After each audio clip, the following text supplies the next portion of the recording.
ગુજરાત બુલેટિનમાં આપનું સ્વાગત છે।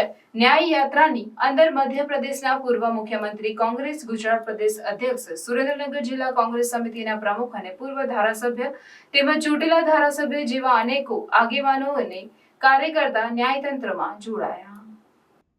ન્યાય યાત્રાની અંદર મધ્યપ્રદેશના પૂર્વ મુખ્યમંત્રી કોંગ્રેસ ગુજરાત પ્રદેશ અધ્યક્ષ સુરેન્દ્રનગર જિલ્લા કોંગ્રેસ સમિતિના પ્રમુખ અને પૂર્વ ધારાસભ્ય તેમજ ચૂંટેલા ધારાસભ્ય જેવા અનેક આગેવાનો કાર્યકર્તા ન્યાયતંત્રમાં જોડાયા। લખતર પાસે પહોંચેલી ન્યાય યાત્રા ડોક્ટર બાબા સાહેબ આંબેડકરને પુષ્પહાર પહેરાવી શ્રદ્ધાંજલિ આપવામાં આવી। કોંગ્રેસ ન્યાય યાત્રા બાબા સાહેબ આંબેડકરને પુષ્પાંજલિ અર્પણ કરી લખતરના આથમણા દરવાજેથી મુખ્ય બજાર થઈ ગાંધી ચોક, લુહાર ચોક અને ઉગમણા દરવાજે નીકળી અનેકો જગ્યાએ ફરી। યાત્રાનો મુખ્ય ઉદ્દેશ દેશ મોરબી હોનારા તક્ષશિલા અગ્નિકાંડ, રાજકોટ અગ્નિકાંડ, વડોદરા હરણી બોટ દુર્ઘટનામાં મોત થયેલા લોકોને ન્યાય આપવા માટેની આ ન્યાય યાત્રાનું આયોજન કરવામાં આવ્યું। ન્યાય યાત્રામાં તમામ દુર્ઘટનાના મૃતકના સ્વજનો જોડાયા અને વ્યથા વ્યક્ત કરી અને ન્યાયની માંગણી કરવામાં આવી। મોરબી ખાતે નીકળેલી કોંગ્રેસની ન્યાય યાત્રા મોરબીથી શરૂ કરી ગાંધીનગર ખાતે 300 કિલોમીટર ચાલીને પૂર્ણ કરાશે। લખતર ખાતે મોરબીથી નીકળેલી કોંગ્રેસની ન્યાય યાત્રા લખતર ખાતે પહોંચી આવી હતી ત્યારે લખતર હાઈવે ઉપર આવેલ બાબા સાહેબ આંબેડકરના સ્ટેચ્યુ ખાતે કોંગ્રેસ ન્યાય યાત્રાનું ભવ્ય સ્વાગત કરવામાં આવ્યું હતું। ત્યારબાદ કોંગ્રેસની યાત્રાના આગેવાનો દ્વારા બાબા સાહેબ આંબેડકરને પુષ્પાંજલિ અર્પણ કરવામાં આવી હતી। ત્યારબાદ બાબા સાહેબ આંબેડકરના સ્ટેચ્યુથી ન્યાય યાત્રા આથમણા દરવાજેથી ગાંધી ચોક, લુહાર ચોક અને ઉગમણા દરવાજા બહાર નીકળી હાઈવે ઉપર થઈ રાત્રિ રોકાણ ગેઠડા હનુમાનજી ખાતે કરવામાં આવશે, જેમાં અને આ યાત્રાની અંદર છોડી મૂકી ફક્ત નાની માછલીઓને પકડીને સંતોષ માને છે। આથી સાચા એક જવાબદાર વિપક્ષ તરીકે ગુજરાતના પ્રદેશ કોંગ્રેસ સમિતિએ નક્કી કર્યું છે કે કોર્ટના દરવાજા ખટખટ આવવા પડે તેમજ સંસદ તેમજ વિધાનસભામાં અવાજ ગજવવા પડે કે રોડ પર ઉતરીને જનતાને જગાડી ભ્રષ્ટ ભાજપને ઉઘાડી પાડીને 300 કિલોમીટરની પદયાત્રા કાઢીને લોકોને જાગૃત કરેલ છે અને ભાજપ પર આકરા પ્રહાર સાથે યાત્રા તારીખ 17ના સાંજે લખતરમાં મુખ્ય બજારોમાંથી નીકળી હતી, જેમાં ગુજરાત પ્રદેશ અધ્યક્ષ શક્તિસિંહ ગોહિલ, મધ્યપ્રદેશના પૂર્વ મુખ્યમંત્રી દિવ્યજી સિંહ મુકુંદ વાસાણી, સાંસદ સભ્ય લાલજીભાઈ દેસાઈ, નૌશાદભાઈ સોલંકી, જિગ્નેશભાઈ મેવાણી, પાલભાઈ અંબાલિયા જેવા નેતાઓ અને કોંગ્રેસના આગેવાનો, કાર્યકર્તાઓ અને ગ્રામજનો મોટી સંખ્યામાં ન્યાયમાં જોડાયા હતા। गुजरात में पिछले 35 साल से ज्यादा भाजपा का राज्य है और इस समय इन्होंने पूरे प्रदेश में नियम, कानून, नीति पूरे प्रदेश में उसका उल्लंघन किया है और हमें इस बात का दुख है कि यहाँ के सरकारी कर्मचारी और अधिकारी भी भारतीय संविधान को ना मानकर नियम और कानून को बलाए ताक रखकर ये भाजपा के नेताओं के आदेश पर काम कर रहे हैं। पूरे तरीके से संविधान, नियम और कानून के खिलाफ कार्रवाई हो रही है। अब आप देखेंगे कि हमारी यात्रा जो है वो मूल रूप से 400 से ज्यादा लोग, बच्चे, महिला, पुरुष, अनेक दुर्घटनाओं में उनकी जान चली गई। मोरबी का ले लीजिए, तक्षशिला का ले लीजिए, आप बड़ौदा में जो नाव की दुर्घटना हुई वो देख लीजिए। सब जगह चूंकि नियम और कानून का पालन नहीं किया, उस वजह से दुर्घटनाएं हुई हैं। मोरबी के अंदर जो उसका पुनर्निर्माण हुआ उसमें किसी भी प्रकार से उसके टेस्ट नहीं कराए गए। जितनी क्षमता थी उससे ज्यादा लोगों को पैसे लेकर अंदर घुसा दिया, जिसकी वजह से पुल टूटा और सैकड़ों लोग उसमें उनका देहांत हो गया। तक्षशिला में भी फायर सेफ्टी के अंदर जो नियम है, फायर सेफ्टी कानून है, उसका पालन नहीं कर रहे हैं। रेजिडेंशियल एरिया में कमर्शियल काम हो रहा है, उसका नियम का पालन नहीं कर रहे। इसी तरह जो बोट दुर्घटना हुई है, जितने लोग बैठाना चाहिए उससे 3 लोग बैठा लिए। आखिर ये क्या हो रहा है? जांच भी वे अपने सरकारी कर्मचारी अधिकारियों थ्रू करा रहे हैं, जिसमें जिनकी जिम्मेदारी है उन पर कोई कार्रवाई नहीं हो रही है। हम मांग करते हैं कि कोई भी सरकारी अधिकारी कर्मचारी इसमें जांच ना करे। जुडिशरी के लोग, सिविल सोसाइटी के लोग और जो प्रभावित परिवार हैं उनमें से 2-2 प्रतिनिधि जांच समिति में होना चाहिए, ताकि ईमानदारी से जांच हो सके और दोषियों पर सख्ती से कार्रवाई हो सके। उसके लिए हमारी ये यात्रा है।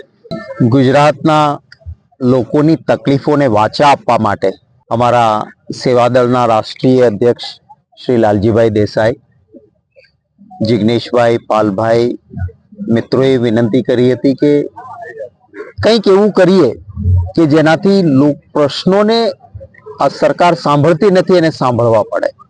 એમના સાથે ચર્ચાના અંતે એવું નક્કી થયું કે એક ન્યાય યાત્રા લઈને લોકોની વચ્ચે જઈએ, લોક પ્રશ્નોને એકત્રિત કરીએ અને જ્યાં પણ લોકોના મુદ્દાઓનો અવાજ ઉઠાવી શકીએ ત્યાં ઉઠાવવાનો પ્રયત્ન એક જવાબદાર રચનાત્મક વિરોધ પક્ષ તરીકે કરીએ. એના ભાગરૂપે અમારા મિત્રોએ મોરબીથી શરૂઆત કરી, કારણ કે મોરબીની હોનારત ગમે તેવા પથ્થરદિલ માણસને પણ આંસુ આપી દે એવી ઘટના હતી ને એમને આજે પણ ન્યાયનો અહેસાસ નથી થતો. ત્યાંથી રાજકોટ ટીઆરપી ગેમ ઝોનમાં નાના નાના ભૂલકાઓ બળીને ખાખ થયા હોય, એમને પણ ન્યાય હજી સુધી મળ્યો નથી. ત્યારે આ રીતે લોકોના પ્રશ્નો લઈને યાત્રા નીકળી. રસ્તામાં અનેક જગ્યાએ વરસાદ વરસતો હતો.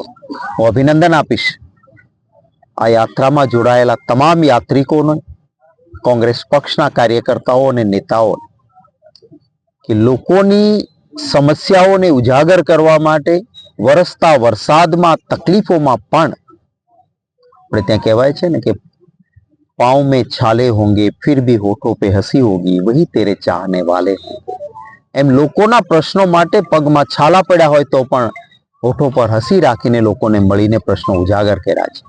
હું આભાર માનીશ અમારા રાષ્ટ્રીય નેતા મધ્યપ્રદેશના માજી મુખ્યમંત્રી શ્રી દિગ્વિજયસિંહજી સુરેન્દ્રનગર જિલ્લામાં આજની યાત્રામાં જોડાયા છે.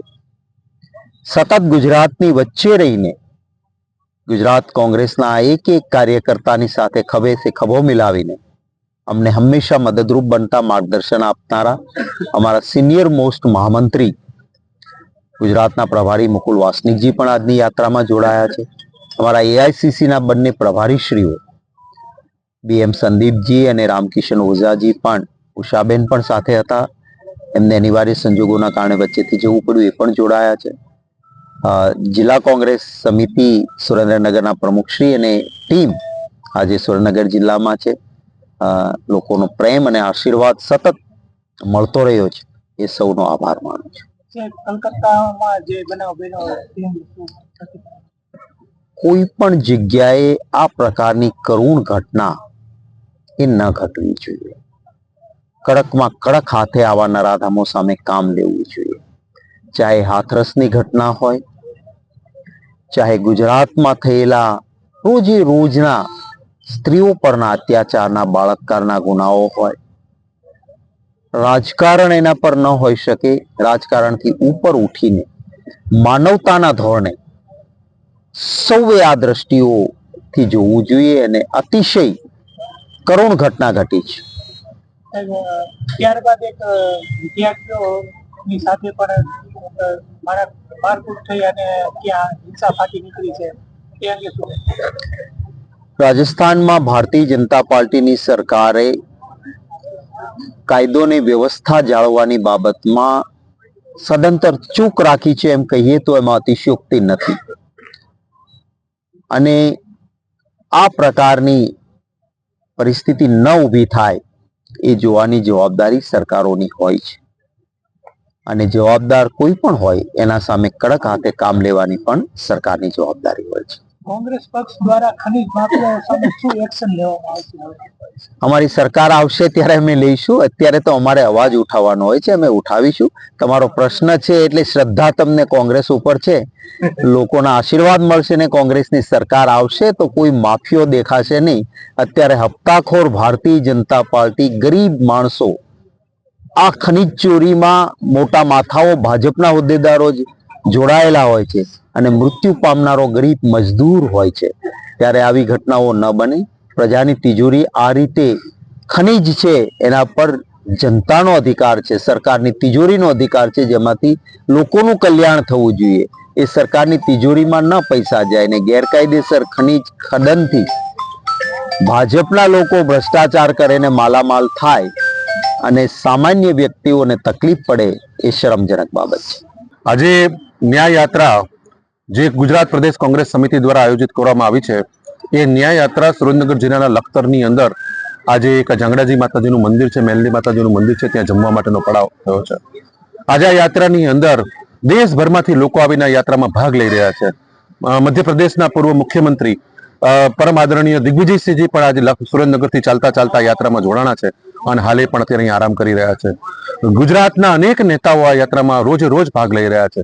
ત્યારે દેશના અને ગુજરાતના લોકોને એક આશા બંધાણી છે કે આજે કોંગ્રેસનો કાર્યકર્તા જે રીતે અન્યાય સામે ઝઝૂમી અને ન્યાય માટેનો હુકાર કરી રહ્યા છે, એનાથી દેશના યુવાનોને, દેશના ખેડૂતોને, આપણા ગરીબ લોકોને, વંચિત લોકોને આજે ન્યાય માટે સંઘર્ષ કરવાની એક મોટી પ્રેરણા પ્રાપ્ત થઈ છે. સુરેન્દ્રનગર જિલ્લાની વાત કરું તો તમને અહીંથી જે અમારા લખતર દસાડામાંથી જે કેનાલો પસાર થાય છે, એ કેનાલોમાંથી જે પાણીનો રિસાવ થઈને જે જમીનમાં ક્ષાર લાગી રહ્યો છે, એના કારણે સેંકડો હેક્ટર જમીન આજે બરબાદ થઈ છે. ખેડૂત આજે પાયમાલ થઈ રહ્યો છે. જ્યારે એને જરૂર હોય ત્યારે એને પાણી મળતું નથી, જ્યારે એને જરૂર હોય ત્યારે એને ખાતર મળતું નથી, અને મહા મહેનતે જ્યારે પોતાનો પાક લે છે ત્યારે એને પૂરતા ભાવ મળતા નથી. આ પ્રકારે ગુજરાતનો, દેશનો ખેડૂત એ બરબાદ થઈ રહ્યો છે. આજે ન્યાય ઝંખી રહ્યો છે. ગુજરાતના યુવાનો રોજગારી ઝંખી રહ્યા છે. મા બાપે પેટે પાટા બાંધીને પોતાના દીકરા દીકરીઓને ભણાવ્યા, જ્યારે પરીક્ષા આપવા જાય છે ત્યારે ગુજરાતની અંદર 29 જેટલી વખત પેપર લીક થયા છે. આખા દેશની અંદર સૌથી વધુ પેપર લીક થયો ગુજરાત રાજ્ય નંબર 1 છે. ત્યારે એની સામે કોઈ જ સુનાવણી થતી નથી, એના ગુનેગારોને ક્યાંય કોઈ સજા થતી નથી. એટલે ગુજરાતનો યુવાન આજે ન્યાય ઝંખી રહ્યો છે. આજે ગુજરાતના નાના નાના વેપારીઓ જેની ઉપર જીએસટી નો માર પડી રહ્યો છે, દેશના 20 ઉદ્યોગપતિઓને આખા દેશની સંપત્તિ લૂંટાવી દેવામાં આવે છે, અને એમના ભોગે આ નાના નાના વેપારીઓ, નાની ફેક્ટરીના વેપારીઓ, જ્યાં સૌથી વધુ રોજગારી પ્રાપ્ત થાય છે, એને ખતમ કરવામાં આવી રહ્યો છે. આમ બધી જ રીતે પછી દલિત હોય, આદિવાસી હોય, ઓબીસી હોય, સવર્ણ ગરીબ સમાજ હોય, બધા જ લોકો ભારતીય જનતા પાર્ટીના 30 વર્ષના કુશાસનથી એ આજે પીડિત છે અને ન્યાયનો હુકાર કરી રહ્યા છે. આજે અમે ભારતીય જનતા પાર્ટીના અત્યાચાર અને અન્યાયના પાપનો ઘડો લઈ અને આજે અમે અત્યારે અહીંથી નીકળી રહ્યા છીએ અને 23 તારીખે ગાંધીનગર જઈ આ ભારતીય જનતા પાર્ટીનો પાપનો ઘડો અમે ત્યાં ફોડીશું અને એ જ દિવસે અમે ભારતીય જનતા પાર્ટી સામે છે ને રણસિંગુ ફૂંકીશું. 2027ની અંદર ગુજરાતની જનતાના સાથે, ગુજરાતના નાગરિકોની સાથે ભારતીય જનતા પાર્ટીનું નામો નિશાન મટાવીશું અને ગુજરાતની જનતાનું ન્યાયનું રાજ સ્થાપિત થાય એના માટે અમે પરિશ્રમ કરીશું, એના માટે અમે સંઘર્ષ કરીશું.